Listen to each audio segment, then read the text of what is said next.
tôi kể người nghe đời Lan và Điệp một chuyện tình cay đắng.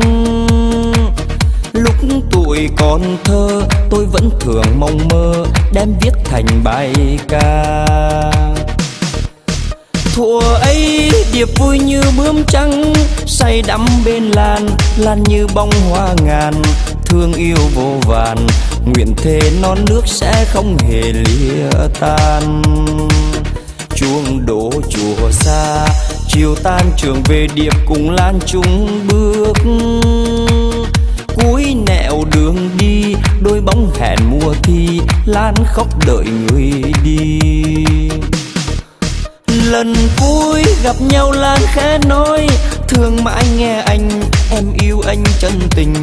Nếu duyên không thành, Điệp ơi Lan cắt tóc quên đời vì anh. Nhưng ai đâu ngờ, lời xưa đã chứng minh khi đời tan vỡ.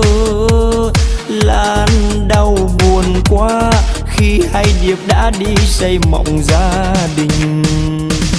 Ai nào biết cho ai, đời quá chua cay duyên đành lỡ vì ai. Bao nhiêu niềm vui cũng vùi chôn từ đây, vùi chôn từ đây. Lỡ một cung đàn, phải chăng tình đời là vòng dây oan trái. Nếu vì tình yêu, Lan có tội gì đâu, sao vướng vào sầu đau.